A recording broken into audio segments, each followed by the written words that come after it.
You want to introduce us? Mm-hmm. Yeah? Welcome to Human+AI. 18 months ago, none of this was possible. But today, all of it shipped in a single week. It's kind of like us. 18 months ago, we didn't know each other. And today we're... okay, Right. so that was our title screen. Thanks for leading us in, Annaki. I'm going to read us through the top 7 trends. And I'll leave you number 6, I believe, here. So this is what are people building as the frontier AI and robotics. So just quickly, humanoids, agentic AI, world models, on-device AI, AI for science, robotic foundation models, the data center build-out, and autonomous research is what we're going over today. Humanoid robots, signing a multi-year factory contracts. There are way more companies building these robots, way further ahead than most people think. Currently, these robots are capable of some pretty sophisticated things. And I think most people think robots are kind of stuck back in this past where they're not really capable. Similar thing happened with AI. You know, even when ChatGPT first came out, like I was kind of slow. I'm like, yeah, okay, cool, it writes. But it evolved so quickly. Robots are one of these big trends where people just don't recognize how quickly it's going to take over. So you have Figure at the top, over 60 units per year, I believe, and Tesla down near the bottom, or above 20. So you have 6 different companies launching robots this year with over $2.6 billion raised across those companies. So the idea here is that they're going to be able to build most of the infrastructure in the future. Like a big part of the problem is we don't have the ability to scale building out data centers or solar panels because just nobody wants to do the job. Or taking over the hydroelectric dams. Nobody wants the jobs anymore because they would rather be an influencer. So we need to replace them with something else. Some questions on my side reading this. What do you reckon the impacts the robots are going to have on replacing blue-collar jobs? It'll be slow at first. Some of the technical things like, let's say, HVAC or plumbers, there's a lot of awkward, kind of infinite possibility inside each of those jobs. It's going to take them longer to suss out the subtle changes. So it's likely these robots will be trained to do specific tasks like building this particular warehouse.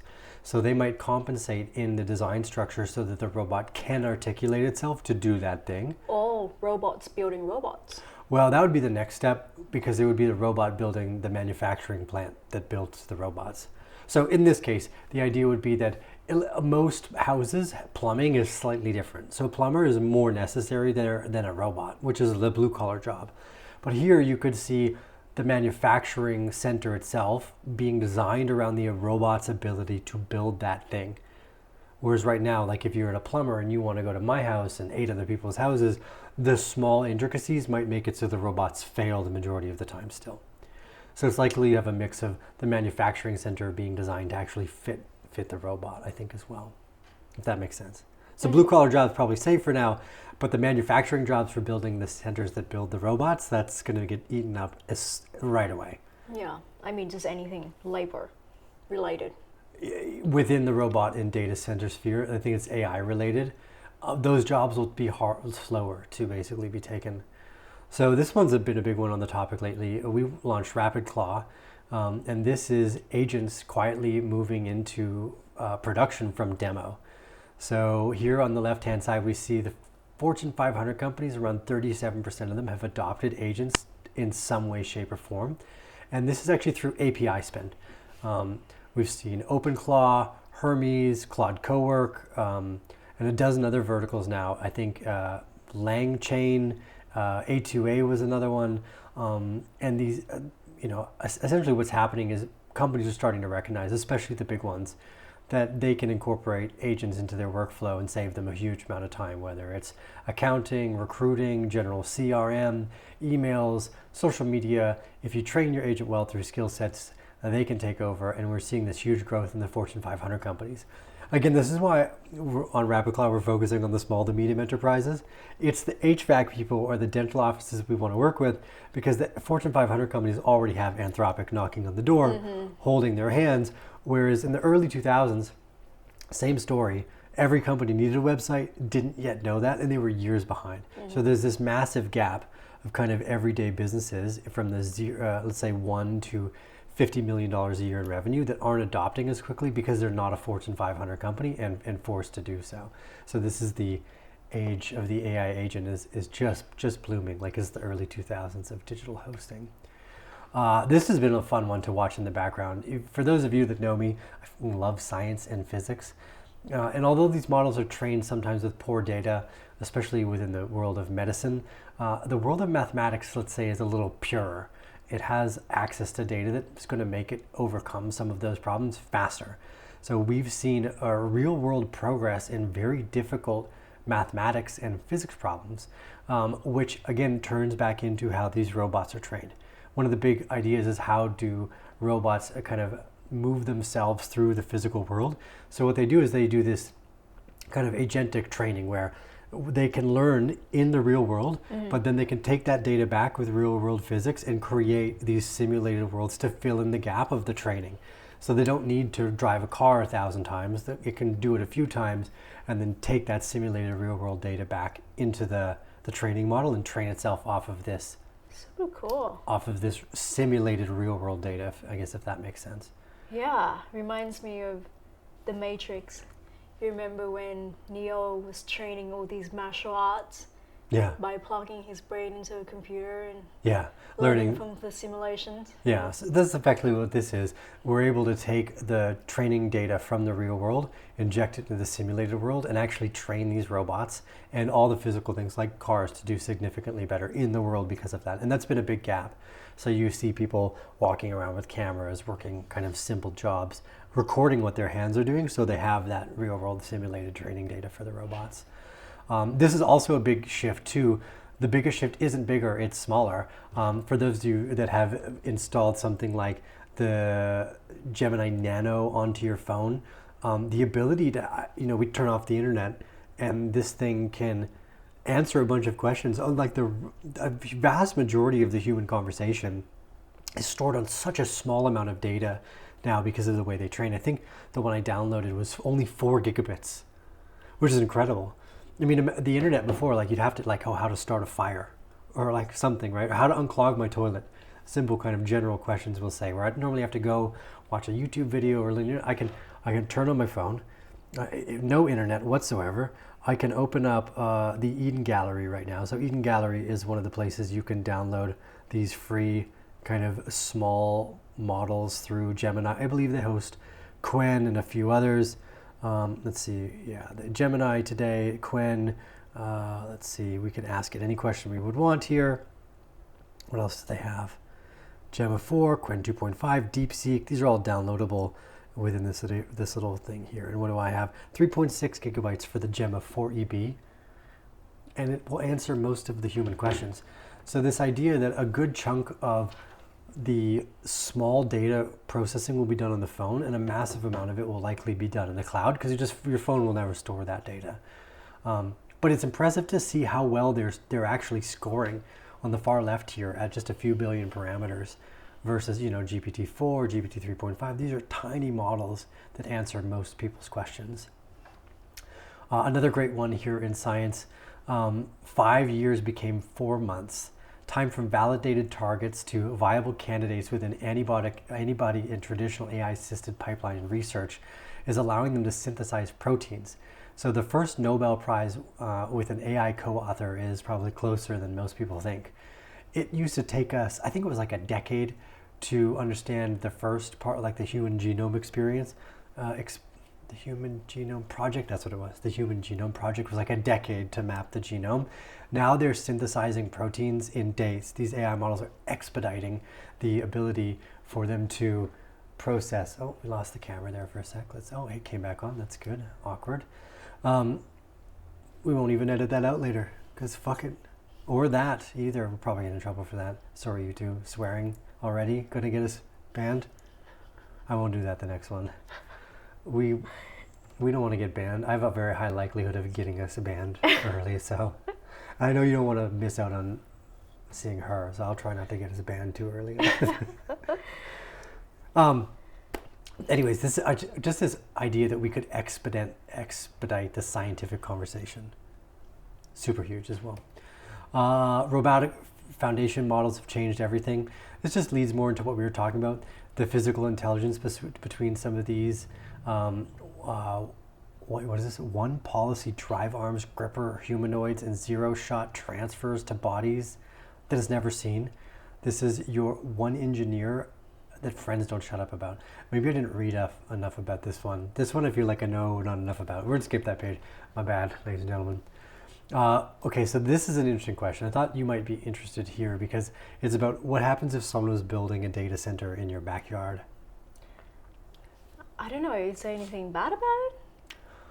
Doesn't sound so bad. I mean, I know nothing about data centers and what they're like, and if they're noisy, if their environmental impacts, and that's the one that most people think is they use a lot of water and a lot of electricity.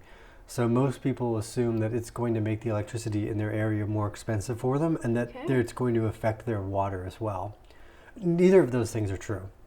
We don't have enough power for the data centers. So it's likely that this data center actually brings more electricity with it and ends up reducing the cost of electricity within that area. Okay. The water, they just circle. So it's not like you just have to fucking pump it out. And is it for cooling? It's for cooling, yeah, exactly. Okay. Doesn't sound so bad. Once it's in the system, it stays in the system. It gets air cooled and then sent right back to you. The same way where you would kind of like a radiator. Okay. They're air cooling the GPUs. But you have this massive amount of build out right now.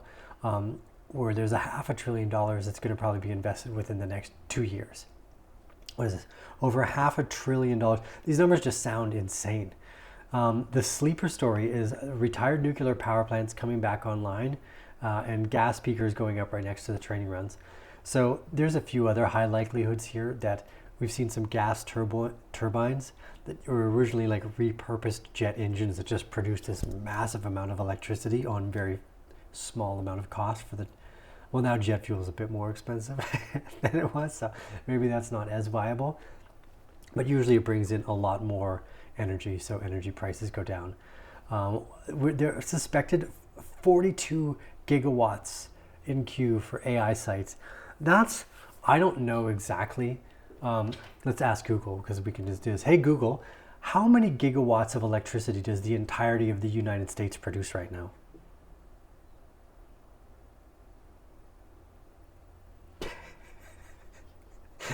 It's a difficult question. Hey Google, how many gigawatts of electricity does the entirety of the United States produce?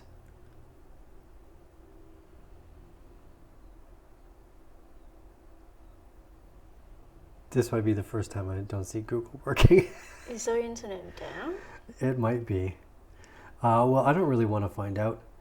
But yeah, it might be. The internet might be down. We've built this entire pitch deck. Well, you guys are just going to have to sit through our technical difficulties. Oh, it is down, yeah.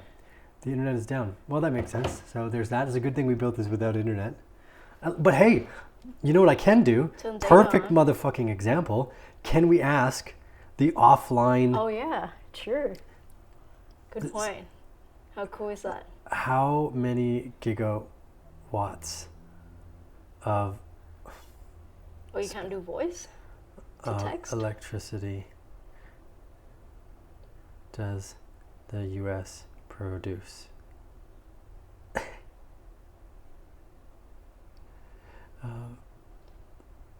Does the U.S. produce? Okay, offline data question to Gemini 4 ABT, because we figured this is a great time to do it because apparently our internet isn't freaking working. I do not have real-time access to that data. Well, give me an estimate. So to give you a sense of scale, the U.S. produces hundreds of terawatt hours annually. At peak demand, the grid can require hundreds of gigawatts. So they're at hundreds of gigawatts, essentially. So 42, it might be a 50% increase. Yeah, I guess if without the internet, we can't ask it real world data. It's very specific data, though. So doesn't fill all the gaps. But what was your hypothesis? This is huge.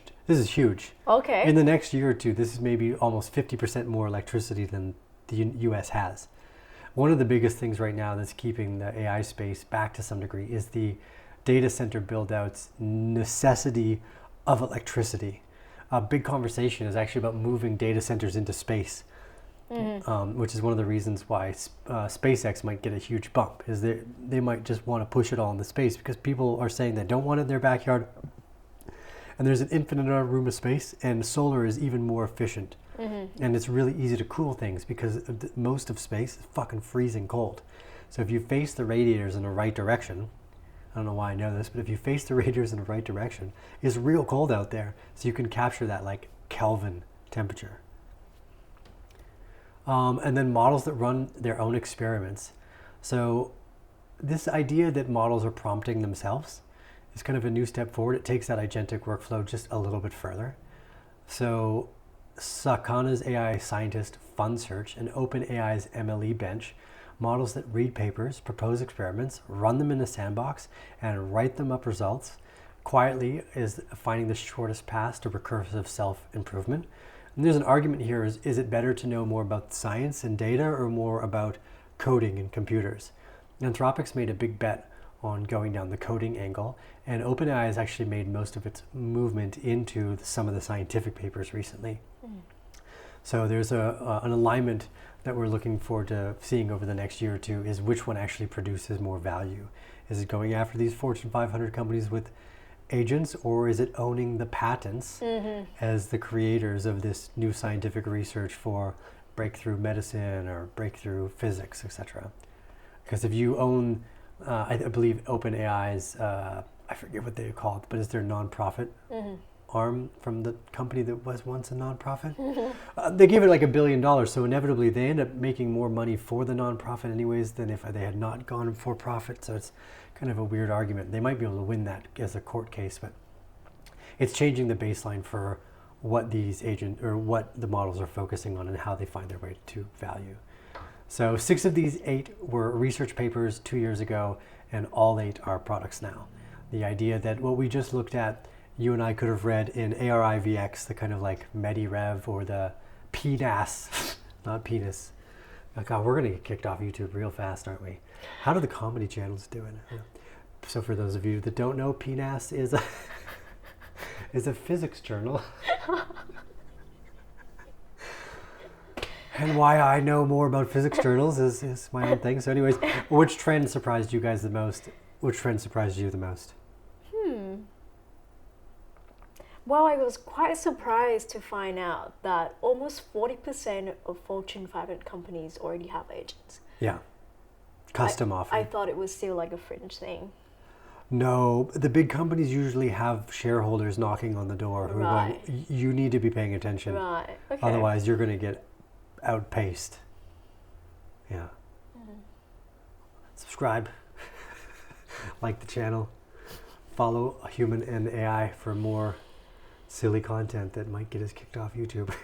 Hopefully not. Hopefully not, because I think this is fun, and I think it could be valuable for other people too. God dang, we look cute on screen.